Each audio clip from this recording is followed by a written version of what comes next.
제가 이제 많이 반복해서 강조할 구절은 사실은 10절 말씀이지요. 자, 지금 현대 이제 신앙생활하고 크리스천들 가운데 이제 종말론, 뭐 요한계시록 이런 게 하나의 이제 핫 이슈고 인기 있는 프로그램인데, 구원받은 성도들을 더 나은 사람으로, 더 좋은 사람으로 만들지 않는 종말론이 있다면 그거는 나쁜 종말론입니다. 어떤 크리스천이 예수 그리스도의 오심에 대해서 몰두하고 있는데 그의 행동을 보면, 그의 삶을 보면 굉장히 불합리하고 터무니없는 행동을 한다. 그러면 왜 그렇습니까? 잘못된 종말론, 잘못된 교리에 빠져 있기 때문에 그런 것입니다. 예수 그리스도의 오심에 대해서 가장 구체적인 내용을 전달받은 신약교회 중에 데살로니가 교회, 데살로니가 전서 4장에 보시면은 잠자는 자들에 관하여 너희가 모르기를 내가 원치 아니하노니 하면서 거기 채어 올라가는 소위 휴거 사건에 대한 기록이 있죠.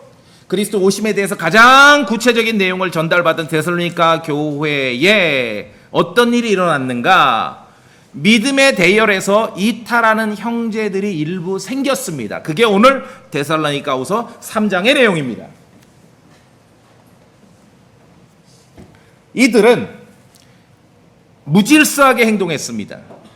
믿음의 대열에서 이탈했습니다. 무질서하게 행동했습니다. 정말 모범적인 교회였던 데살로니가에 예수 그리스도의 오심을 기다린다는 핑계로 스스로 일하지 않고 얻어먹기만 하면서 남의 일에 참견하기를 좋아하는 그런 크리스찬이 있었습니다. 그 상황이 오늘 데살로니가후서 3장입니다. 그런 형제들에 대해서, 그런 형제들입니다. 형제들에 대해서 성경은 사도 바울을 통해서 강력하게 책망을 합니다. 6절에 보시면은 형제들아 이제 우리가 우리 주 예수 그리스도의 이름으로 너희에게 명령하노니 너희는 질서 없이 걸으며, 이제 무질서하게 신앙생활하는 사람들이 생겨난 거죠. 우리에게 받은 전통대로 걷지 아니하는 모든 형제에게서 어떻게 하라십니까? 떠나라. 건전하고 맑은 정신을 가진 크리스천, 그러한 형제들은 저런 형제들, 무질서하게 행동하는 그러한 형제들로부터 멀리하라고 성경은 가르칩니다. 이건 굉장히 준엄한 말씀이죠. 이건 엄청난 말씀입니다. 왜 그럴까요? 그들이 불신자이기 때문에 그런 게 아니에요. 형제이면서도 무질서한 사람들에 대해서 떠나라는 거예요. 멀리하라는 거죠. 왜 그렇습니까? 그들의 행동이 너무 터무니없기 때문에 그렇습니다. 터무니없다는 거는요, 비합리적이란 말이에요. 오늘 우리가 3장 2절에서 읽은 단어가 나와요. 3장 2절에서 우리가 부당하고 사악한 사람들 이렇게 기록되어 있는데, 부당하다는 게요, unreasonable, reasonable 그러면 굉장히 합리적이고 이성적이다, 조리에 맞다 이런 말인데 반대말이에요. 조리에 맞지 않고 비합리적이고 이성적이지 않는 것이죠. 이제 무질서한 형제들을 말합니다. 질서 없이 걷는 사람들로부터 멀리하라는 거죠. 왜냐하면 그러한 자들의 행동이 터무니없기 때문에. 우리 성도들, 그리스도의 복음을 믿는 성도들의 신앙생활은요, 굉장히 합리적이라야 되고요, 합당해야 됩니다. 부당하면 안 됩니다. unreasonable이 아니라 reasonable 해야 돼요. 그리고 조리에 맞아야 되는 거예요. 그래야 질서 있는 크리스찬이라는 그러한 평가를 들을 수 있는 것입니다. 자, 좀 연식이 되셨던 분들은 아마 아실 겁니다. 1992년 10월 달에 대한민국을 뒤흔들었던 사건이 있었습니다. 10월 28일 무슨 사건이죠? 휴거 사건이죠. 휴거 종말 사건입니다. 타이틀이 다미선교회라는 그 종파가 있었습니다. 다미선교회. 왜 다미선교회인가? 다미, 이름이 좀 그렇잖아요. 왜 다미인가 아세요? 다가올 미래를 준비한다 그래서 다미선교회래요.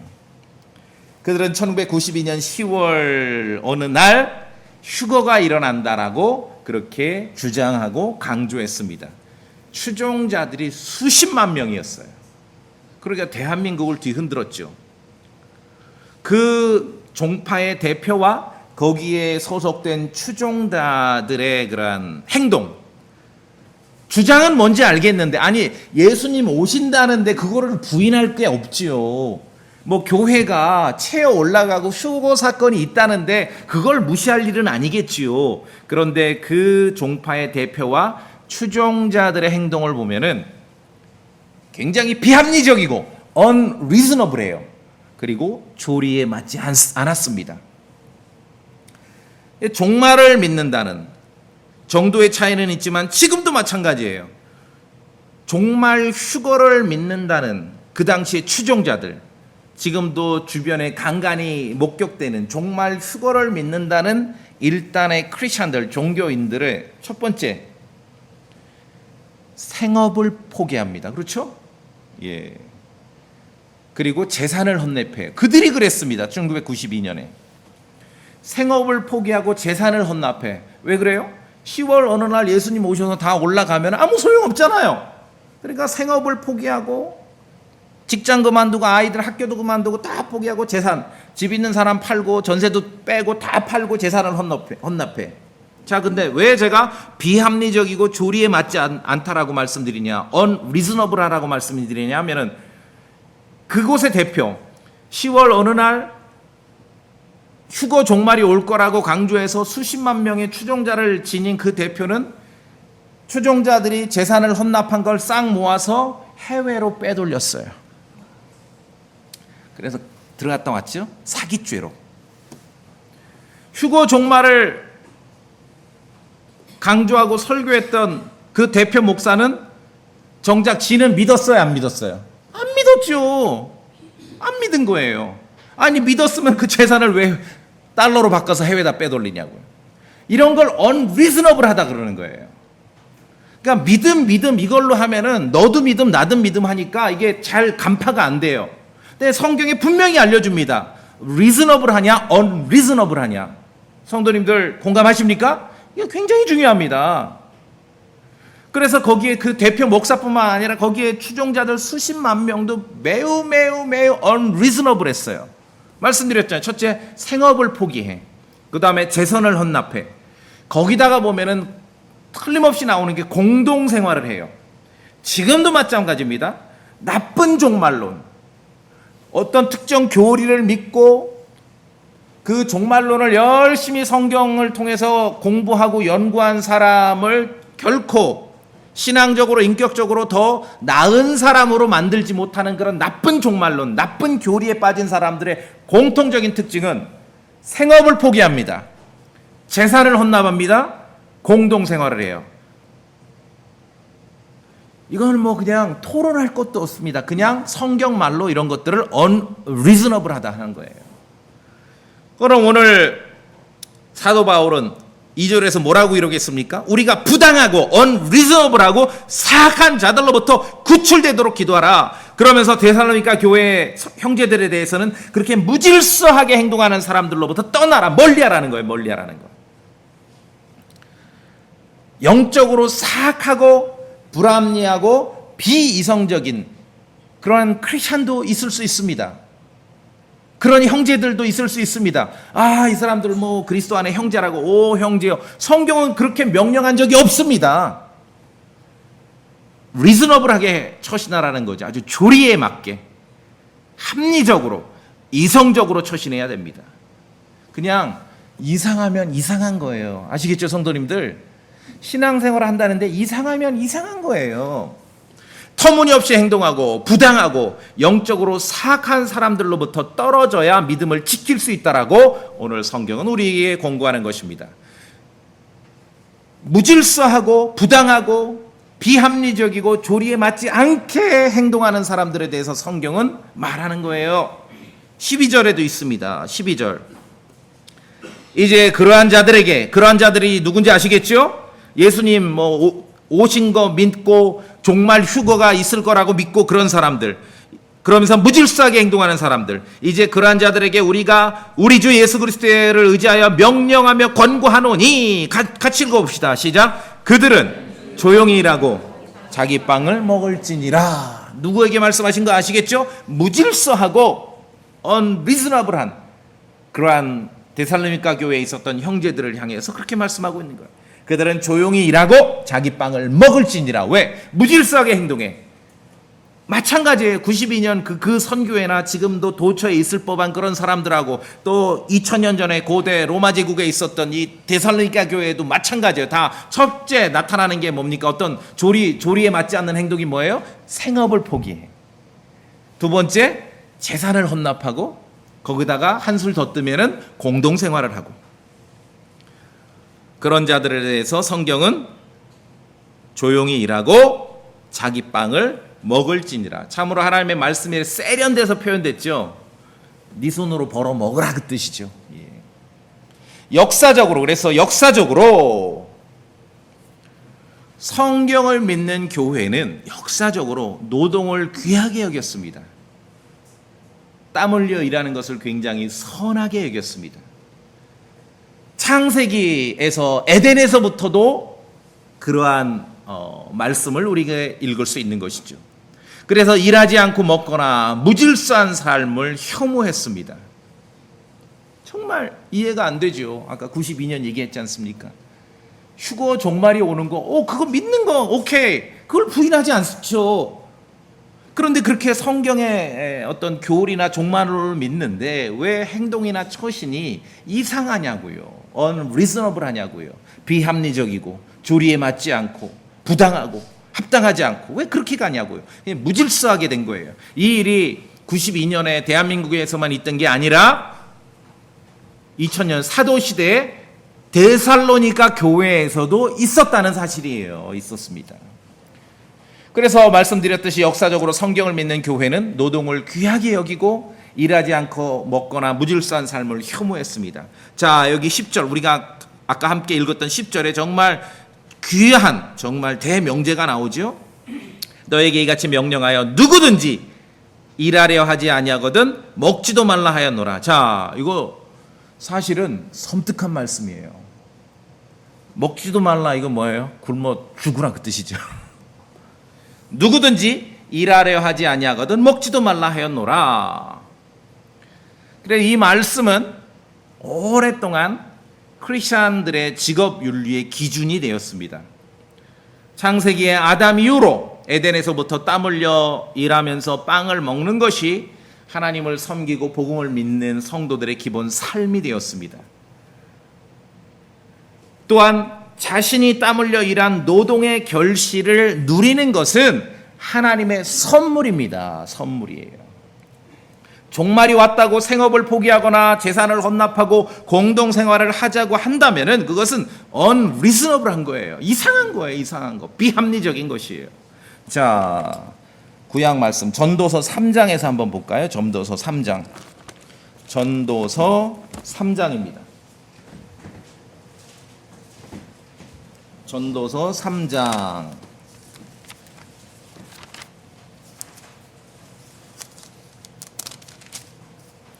13절. 이 땅에서 이루어지는 해 아래에서 이루어지는 대원칙이 뭔가 우리가 전도서 3장 13절을 통해 확인할 수 있습니다. 자, 하나님의 말씀 우리 성도님들 다 같이 소리내 읽어보겠습니다. 전도서 3장 13절입니다. 시작. 모든 사람이 먹고 마시며 자기의 모든 수고를 얻은 좋은 것을 누리는 것이 하나님의 선물인 줄도 내가 아노라. 여러분 하나님의 선물입니다. 믿으시죠? 여러분 먹고 마시고 땀 흘려 일한 노동의 대가로 여러분 누리시죠? 하나님의 선물입니다. 누릴 줄도 알아야 돼요. 누리실 줄도 알아야 돼요. 그게 하나님의 선물이라니까요. 예. 싸놓기만 할 것도 없고 남 눈치 볼 것도 없고 누릴 줄 알아야 돼요. 그게 하나님의 선물입니다. 그래서 데살로니가후서 3장에 있는 대로 누구든지 일하려 하지 아니하거든 먹지도 말라. 이 말씀은 역사적으로 크리스천 교회에서 굉장히 귀중하게 받아들여졌습니다. 노동을 귀하게 여겼고 땀 흘려 일하는 것을 굉장히 귀하게 여겼어요. 그래서 이제 이거는 제 개인적인 분석인데 종교개혁 이후로 종교개혁 지역에 포함돼서 지금까지 이렇게 유지되는 그러한 지역, 유럽의 그 나라들 보면은요, 다 공통적인 특징이 있어요. 어쨌든 굉장히 살만한 나라들이죠. 그런 나라들 쭉 보면은 어떠한 일을 하고 어떠한 직종에 있든지 상관없어요. 공통적으로 땀 흘려 일하는 것을 굉장히 귀하게 여깁니다. 같은 가치로 평가를 해요. 무슨 말씀이 아시겠죠? 이게 이제 하나님 말씀의 어떤 원칙에서 나온 것이죠. 자, 그래서 신앙생활을 한다고 하면서 어떤 특정 교리, 특정 종말론을 열심히 공부하는데 이 사람을 더 나은 크리스찬으로, 나은 사람으로 만들지 못해. 그럼 그거는 나쁜 종말론이고 나쁜 교리입니다. 나은 사람으로 만들지 못해. 어떤 교리가, 말씀이. 그러면은 그거는 그 사람이 어떻게 되냐면은 좋아지지 않는다는 거는 unreasonable 하게 되는 거예요. 조리에 맞지 않는 사람이 되고 비합리적인 사람이 되고 부당한 사람이 되는 겁니다. 그런 사람이 혹시 집단적으로 있으면 성경의 권고 뭡니까? 멀리하라는 거죠. 멀리하라는 거. 자, 그래서 오늘 10절에 있는 말씀은 굉장히 중요합니다. 명령하여 누구든지 일하려 하지 아니하거든 먹지도 말라 하였노라. 귀중한 말씀이죠. 자, 성도님들, 그런데 이 10절 이 말씀이 종종 맥락을 무시하고 오용됩니다. 맥락을 무시한다는 건 제가 지금 이 10절 말씀이 기록된 맥락을, 오늘 데살로니가 후서의 배경을 말씀드렸죠. 어떠한 배경하에서 이 말씀이 나왔는지, 데살로니가 후서의 휴거 종말을 믿는다고 하면서 92년 다미 선교회처럼 행동하고 행동하려는 그러한 형제들이 있었다는 얘기죠. 그들을 염두에 두고 강력하게 하나님의 말씀이 선포된 거예요. 그런 짓 하지 말라. 어떻게 오용되냐 하면은 이 말씀이 누구든지 일하려 하지 아니하거든 먹지도 말라 하면서 거기다 이제 한 문장을 더 보태요. 어떤 크리스찬은, 제가 직접 목격했습니다. 어떤 크리스찬은 세금 한 푼 내지 않고 놀고 먹는 사람을 교회든 국가든 개인이든 도와서는 안 된다. 그러면 왜요? 누구든지 일하려 하지 아니하거든 먹지도 말라 그랬다. 하나님 말씀에. 저는 이것이 맥락을 무시한 오용이라고 말씀드려요. 성경 구절을 이렇게 갖다 쓰면은요, 성경 구절을 꺼내다 이 맥락을 무시하고 꺼내다 쓰면은 안 먹힐 데가 없습니다. 저보다 이 분야는 잘 아시겠지만 대한민국 국민 중에서 세금 한 푼 안 내는 사람이 있습니까? 제가 알기로 단 한 명도 없습니다. 왜? 세금이라는 건 우리가 직접 고지서 납부해야만 세금이 아니라 직접 내지 않아도 여러분 다 간접적으로 세금 내고 있어요. 호흡하고 숨 쉬는 것 자체, 이 공기 호흡하는 걸 빼놓고는 다 세금이에요. 그렇죠? 다 세금이에요. 부가가치세가 모든 거에 다 10%씩 붙게 돼 있어요. 다 세금 내요. 문제는 나의 어떤 특정한 주장이나 나의 신념을 말하기 위해서 하나님의 말씀을 꺼내올 때, 꺼내올 수 있죠. 그런 자유가 있기 때문에. 맥락을 무시하고 꺼내오면 위험하다는 그 말씀을 제가 드리는 것이에요. 본문에, 데살로니가후서 본문에 도움이 필요하거나, 그게 국가로부터의 도움이든 교회로부터의 도움이든 개인으로부터의 도움이든 어떤 도움이 필요하거나 필요가 있는 사람을 돕거나 지원하지 말라고 명령하는 말씀이 아니에요. 지금 데살로니가 후서 제가 3장 배경 말씀드렸죠. 이 배후에는 지금 92년 그 다미 선교회 같은 그런 일들이 벌어지고 있는 것이에요. 종말론의 혼란 속에서 무질서하게 행동하는 데살로니가 교회의 일부 형제들을 바로잡기 위한 그런 명령입니다. 누구든지 일하려 하지 아니하거든 먹지도 말라. 이게 지금 오늘이 92년이면은 다미 선교회 앞에 가서 피켓팅 해야 되는 거야. 누구든지 일하려 하지 아니하거든 먹지도 말라. 니들 뭐냐? 휴거 종말 기다린다면서 다 생업을 포기하고 재산 모아서 납부하고, 근데 대표는 그걸 다 자기 가서 쓰려고 다 해외에다 빼돌려 놓고 집단 생활하고. 그 염두에 두셔야 됩니다. 모든 성경 구절은요 맥락이 있습니다. 맥락이 사라지면 편견만 남습니다. 그것은 종교 폭력이 될 수 있습니다. 여러분의 신념, 나의 신념을 주장하기 위해서 성경 구절을 인용하고 하나님의 말씀을 인용할 때 인용하는 자유가 있습니다. 먼저 반드시 맥락, 앞뒤 문맥과 배경을 살피셔야 됩니다.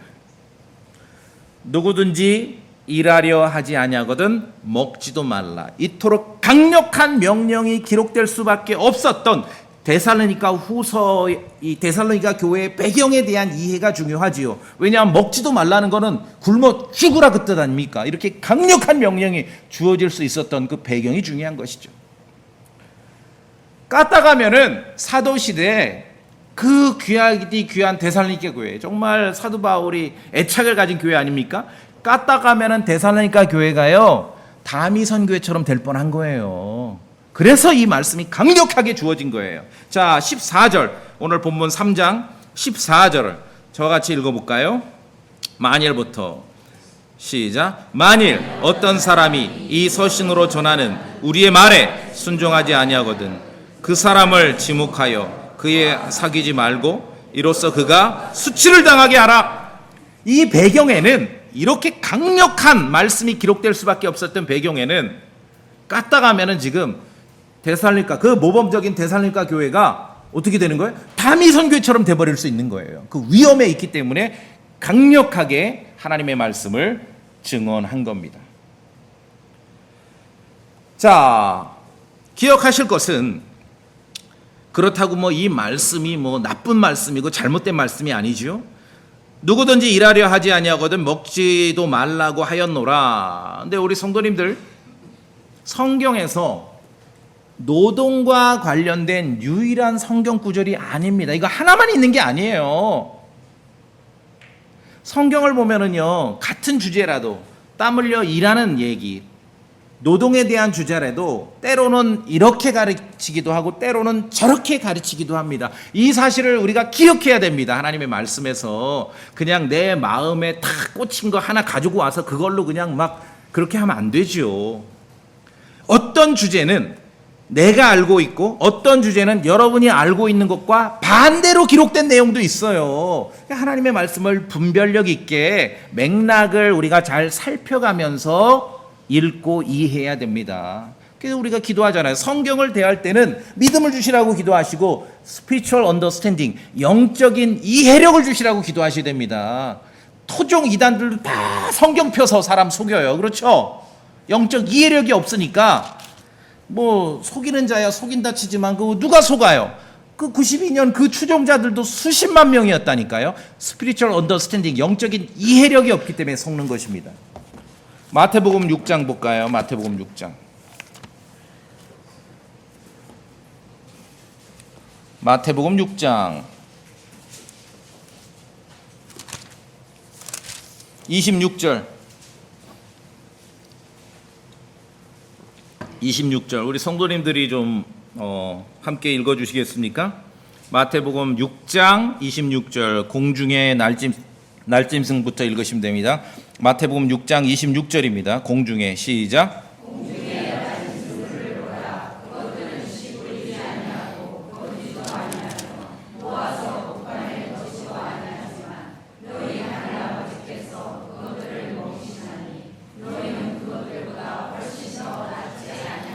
예, 날짐승, 새를 예를 드시죠. 지금 새들은 농사 안 져요. 그렇죠?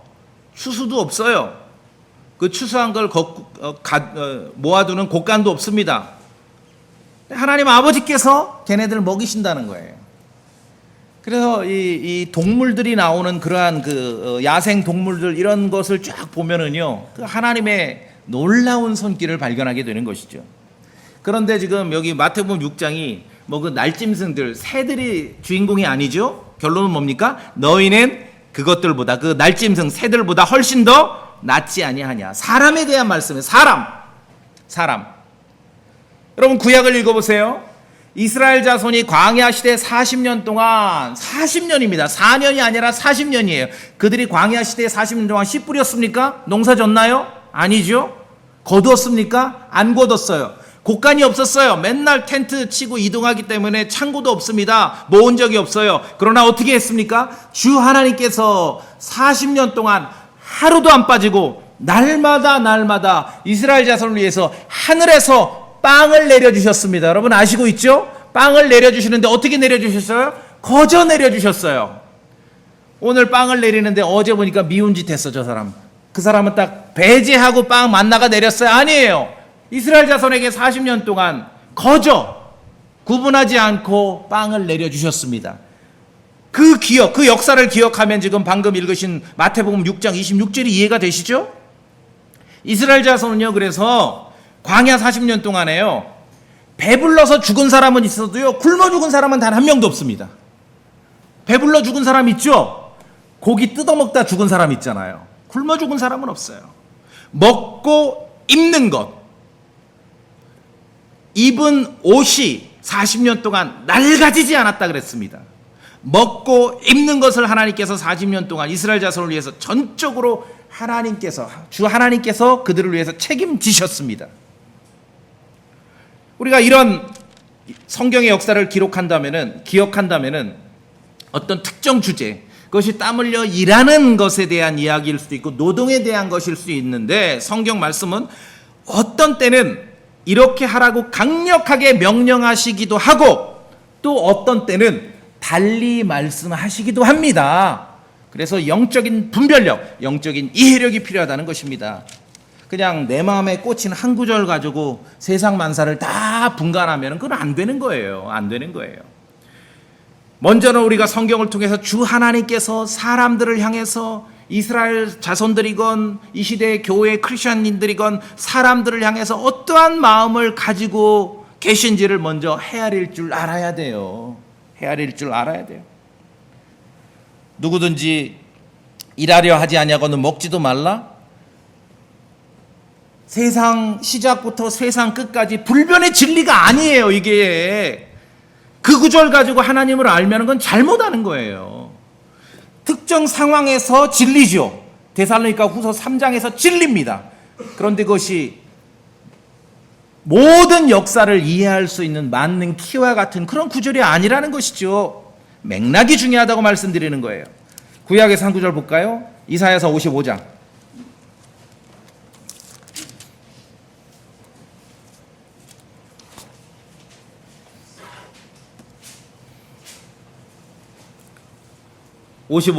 우리 성도님들 55장 1절 한번 읽어보시겠습니까? 이사야서 55장 1절 오호 이렇게 나옵니다. 이사야서 55장 1절입니다. 오호부터 찾으셨습니까? 이사야서 55장 1절입니다.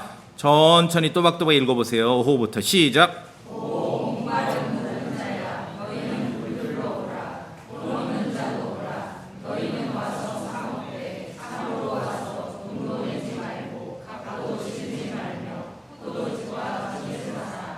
하나님 아버지께서 사람들 향해서 기본적으로 가지고 계신 마음이 어떤 것인지 아시겠습니까?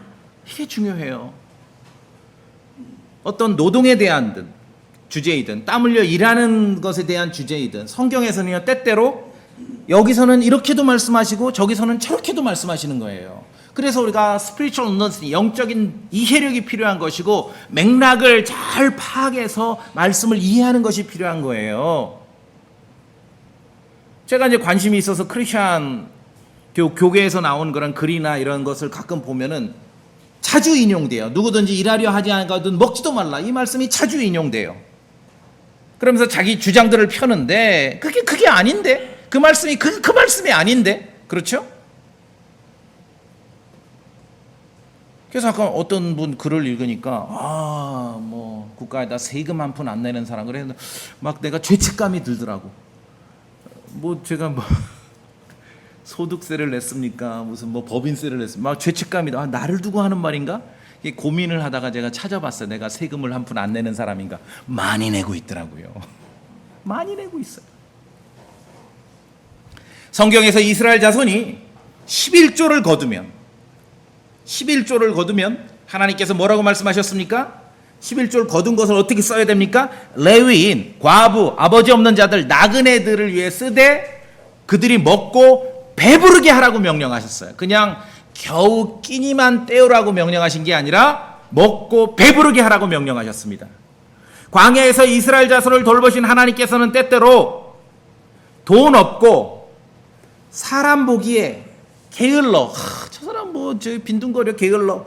그러한 사람들도 배불리 먹고 마시기를 주님은 원하신다는 거예요. 성경 그렇게 말씀하십니다. 그래서 누구든지 일하려 하지 아니하거든 먹지도 말라, 이 말씀, 이 성경 구절이 맥락을 무시하고 교회가 하든 국가가 하든 개인이 하든 다른 사람을, 필요가 있는 다른 사람을 돕는 일을 하지 말라라고 명령하는 게 아니에요. 맥락이 있잖아요. 데살로니가 교회는 지금 깠다가면은 2000년 전에 다미 선교회처럼 될 뻔했거든요. 그 일에 대해서 지금 말씀하시는 거죠. 그래서요, 너무나 당연하고 합리적이고 이성적인 사람들이 세운 교회, 또는 너무나 당연하게 합리적이고 이성적인 리즈너블한 사람, 조리에 맞게 판단하는 사람들이 세운 나라, 그런 나라는요, 그 국가의 기본 책무를 모든 국민이 인간다운 삶을 영위하라고 정합니다.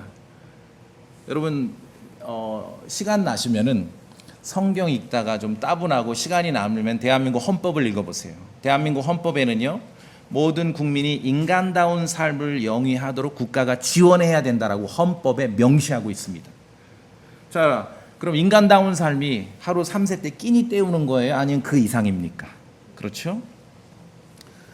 그래서 좀 약한 사람들, 예를 들어 질병으로 시달려 장애가 있어서 정상적인 사회생활이 남하고는 함께하기가 어려워, 아니면 나이가 너무 먹어서 이런 생활 능력이 정상적으로 발휘가 안 될 수 있는 사람들을 누가 보호하라 그래요? 국가가 보호하라는 거예요. 어디서? 헌법에서. 성경이 아니라 헌법에서. 그러니까 겨우 먹고 마시는 수준을 뛰어넘어서 인간다운 삶을 살 수 있도록 돕는 것이 세상 국가가 할 일이에요. 그냥 끼니만 때우라가 아니라. 누구든지, 데살로니가후서 3장, 누구든지 일하려 하지 아니하거든 먹지도 말라는 말씀이 맥락을 잘 살피셔야 됩니다. 맥락을. 성경은 또한 여러분이, 우리가 크리스찬이 땀 흘려 일한 노동의 결실로 도움을 줘야 할 사람들이 곁에 있다라고 가르칩니다. 그래서 초대교회가 중요하게 한 일은 뭡니까? 가난한 자들을 기억하는 일이었어요. 에베소 4장.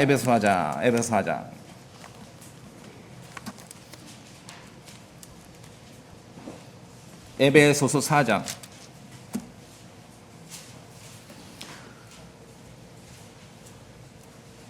에베소 4장 28절. 저랑 같이 읽어볼까요? 에베소서 4장 28절입니다. 저랑 같이 읽어보겠습니다. 에베소 4장 28절 시작. 도둑질을 한 자는 더 이상 도둑질을 하지 말고 오히려 노동을 하여 궁핍한 자에게 줄 수 있도록 자기 손으로 선한 것을 할지니라. 자, 땀 흘려 일해서 노동해서 자기가 먹고 마시는 건 너무 당연하고, 아까 전도서 3장 말씀 읽었죠? 먹고 마시고 내 노동의 결실을 누리는 건 하나님의 선물이라고 했지요. 거기다가 플러스 알파로 에베소서에서 뭐라고 가르칩니까? 궁핍한 자, 어떤 필요가 있는 사람을 도울 수 있도록 하라는 거죠. 이게 초대교회 때부터 크리스천 교회가 담당하고 감당했던 일인 거예요. 그래서 다시 강조드립니다. 어떠한 성경 구절이든 데살로니가후서 3장 말씀뿐만 아니라 어떠한 성경 구절이든 맥락을 무시하고 성경 구절에서 꺼내 오면은 중요한 것은 사람들에게 오해받고 이게 더 중요한 게 아니라 우리 주님에 대한, 성경이 가르치는 주님에 대한, 하나님 아버지에 대한 오해를 해요. 사람들이 오해를 해요. 말씀드렸죠. 제가 보여드렸지 않습니까? 한 가지 주제에 대해서 때때로 여기서는 이런 말씀을 하고 저기서는 저런 말씀도 하는 거예요. 그 성경입니다, 그것이. 그래서 성령의 검을 이렇게 사용할지 저렇게 사용할지 지혜가 필요한 겁니다. 그래서 늘 기도하셔야 돼요. 영적인 이해력을 주시라고. spiritual understanding. 이 구절을 지금 오늘 꺼내야 될 말씀이지. 야, 형제! 조용히 일하고 자기 빵을 먹을지니라고 말씀했어. 이 구절을 꺼내야 될 상황인지, 내가 목마른 자에게 생명수의 샘을 값없이 주리라. 값없이. 아까 이사야서 말씀에 돈 없는 자도 오라 그랬죠? 그 말씀을 꺼내야 될 상황인지 이거를 분별할 수 있어야 돼요. 어느 마음에 꽂힌 그거 가지고 그냥 온 세상을 다 평가하려고 그러면 안 되죠. 성경을 우리가 그렇게 다루면 안 됩니다. 잠언에는요, 게으른 사람은 가난하게 된다고 말씀하셨어요. 그러나 성경을 읽어보시면요, 우리가 믿는 주 하나님께서는 때때로 일하지 않는 사람도, 사람들이 볼 때 먹고 놀고 게을리 보이는 사람들도 배불리 먹을 때 하나님께서는 기뻐하십니다. 그것이 하나님의 성품이셔요. 마태복음 20장 한번 보실까요, 저랑? 마태복음 20장은요, 왕국에 대한 그런 설명인데, 1절에 보면 하늘의 왕국에 대해서, 그러니까 하늘의 왕국, 하나님께서 이 땅에 세우실 그 왕국, 나라의 모습의 부분을 보여주시는 거예요. 이게 100%가 아니에요. 부분을 보여주십니다. 그러면 그 하나님께서 이 땅에 세우실 나라의 부분의 모습이 뭐냐 하면은, 포도원을 운영하는 그 주인, 포도원 주인, 그 포도원 주인이 하나님께서 이 땅에 세우실 그 나라에 대한 부분적인 모습이라고 마태복음 20장은 보여주고 있습니다. 그 포도원 주인이 그 포도원, 대규모 포도 농장이 있는데, 우리나라 포도 농장 연상하시면 안 됩니다. 저기 스페인이나 어디죠, 멕시코나 이런 데 가서 포도 농장을 상상하셔야 돼요. 그 막 일꾼들이 수십 명이 필요하거든요. 자, 그러한 포도원 농장을 운영하는 주인의 모습을 통해 하나님께서 이 땅에 세우시는 나라의 특징을 한 부분적인 모습을 우리에게 보여줍니다. 마태복음 20장 펴셨습니까? 몇 구절 제가 봅니다, 같이. 1절에 먼저, 이는 하늘의 왕국이 마치 품꾼들을 고용하여 자기 포도원에 들어 보내려고 아침 일찍 나간 집주인과 같기 때문이니라. 아시겠죠? 왕국이 이러하다. 포도원 농장 집주인과 같습니다. 그 다음에 2절은 우리 성도님들 읽어주세요. 2절. 그가, 시작.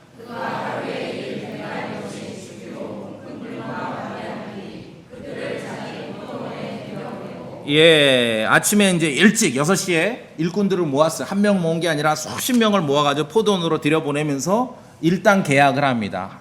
일당 고용 계약을 했는데 어떻게 합의했습니까? 1데나리온으로. 이게 이제 하루 일당인 거예요. 포도원 농장에서 하루 일하면 1데나리온을 받는 거예요. 자, 근데 이제 중간에 성략하고 6절 읽어주세요. 6절. 성도님들 6절. 또 시작.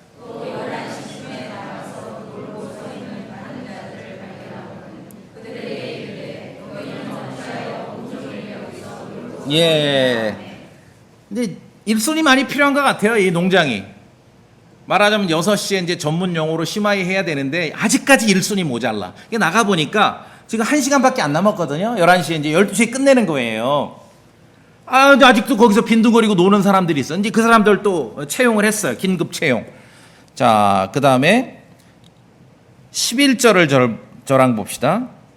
10절을 제가 읽습니다. 그러나 처음에 온 자들은 와서 자기들이 더 받을 줄로 생각하였으나 자기들도 마찬가지로 각각 1데나리온씩 받았으므로 11절 같이 읽읍시다. 시작. 그것을 받은 뒤에 집주인을 향해 투덜거리며, 무슨 말이냐면은 아침에 일찍 하루 온종일 일하기로 하고 고용계약서 딱 얼마에 계약했습니까? 1데나리온에 계약하고 일 투입했습니다. 근데 이제 포도원 이 주인 입장에서는 오늘 마무리해야 될 작업량이 있는데 이러다가는 일손이 부족해. 그러니까 이제 나가 보니까 아직 그 먹고 노는 사람들이 있어. 거기에 먹고 노는지 굶고 노는지 아이가. 그래서 그 사람들을 긴급하게 투입을 했어요. 근데 이제 작업 끝나고 일당 주는 시간이야. 그럼 늦게 온 사람부터 일당을 주는데 11시에 고용된 사람, 이 사람들은 사실 1시간밖에 일을 안 했거든요. 옆에서 딱 보니까 1시간밖에 일 안 하는데 그 사람들에게도 하루 일당을 주는 거예요. 1데나리온을 주는 거예요. 그래서 아침 일찍 계약서 쓰고 온 사람들은 기대를 한 거죠. 이거 봐라. 1시간 일한 사람에게 1데나리온을 주면 우리한테는 더 많이 주겠구나. 기대해요, 안 해요? 당연히 하겠죠. 그런데 딱 이 사람도 또 얼마 받았어요? 1데나리온을 받았어요. 왜? 주인 입장에서는 계약서 쓴 대로 준 거예요. 근데 이 사람들은 지금 12시간을 일한 일꾼들은 주인과의 계약대로 정한 대로 하루 일당을 받았는데 투덜거렸습니다. 아무도 약속을 어기지 않았어요. 주인도 약속 어기지 않았고 일꾼들도 약속을 어기지 않았는데 이들은 하루 온종일 땀 흘려 일하고 그에 대한 상응하는 대가를 받았는데도 행복하지 않았습니다. 왜? 옆에를 보니까 1시간밖에 일하지 않은 사람도 자기와 똑같은 일당을 받았기 때문에 행복하지 않았습니다. 자, 한 구절 더 봅시다. 14절. 그러니까 막 항의하는 거예요, 주인에게. 어떻게 이렇게 대할 수 있습니까? 우리 12시간 일했고 이 사람 1시간 일했는데 어떻게 일당이 같을 수 있습니까? 그러니까 이제 주인이 막 얘기를 하는 거죠. 14절, 우리 성도님들 14절 읽어보세요. 14절, 시작.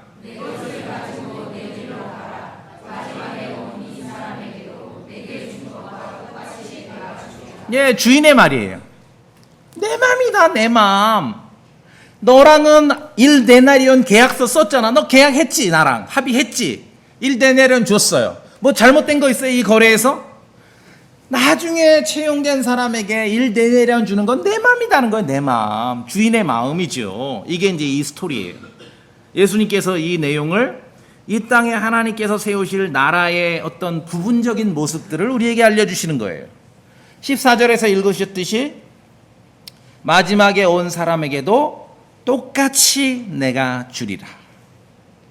이들은 11시부터 일했어 봐야 1시간 남짓밖에 일을 안 했는데 하루 일당을 받았습니다. 여러분 성도님들 그동안 이 성경 많이 읽으셨잖아요. 근데 이상하지 않아요?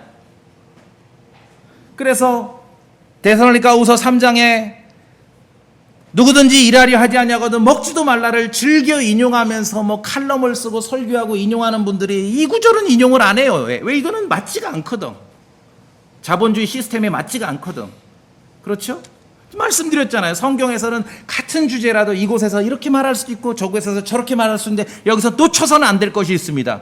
주 하나님께서 도대체 주님께서는 우리 사람들에 대해서 어떤 마음을 가지고 계신지 그걸 놓치면 안 된다는 거죠. 자, 6절, 7절 다시 볼까요? 제가 6절 읽을게요. 또 11시쯤에 나가서 놀고 서 있는 다른 자들을 발견하고는 그들에게 이르되 너희는 어찌하여 온종일 여기서 놀고 서 있느냐며. 사람들이 볼 때 이들은 먹고 노는 거 게을른 거예요. 7절 읽으세요. 7절. 아까 읽지 않았습니다. 7절 읽으세요. 7절. 그들이 시작.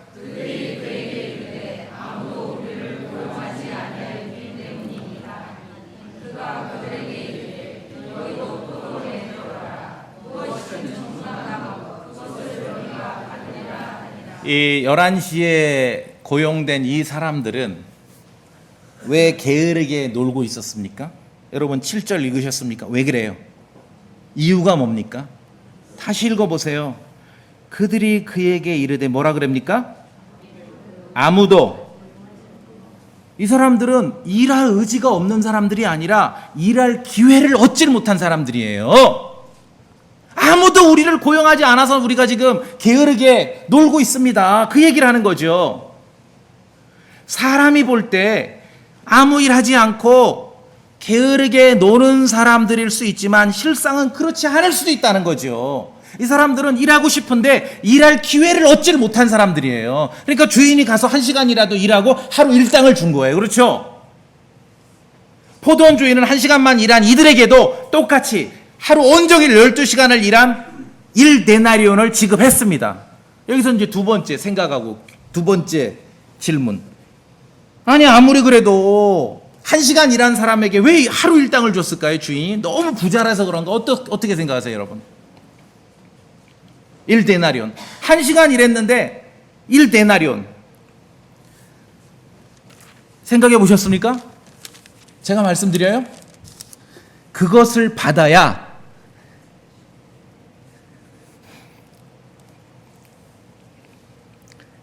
이 사람은 자기 가족을 먹여 살릴 수 있는 거예요. 당시에 노동자가 하루 1데나리온을 받아야 저녁에 빵 사고 와인 사고 고기 조금 사서 집에 귀가할 수 있는 것이에요. 당시에 1데나리온은 평범한 가족이 일상을 유지할 수 있는 최소 금액이었습니다. 하나님 어떤 분이신지 이해되십니까?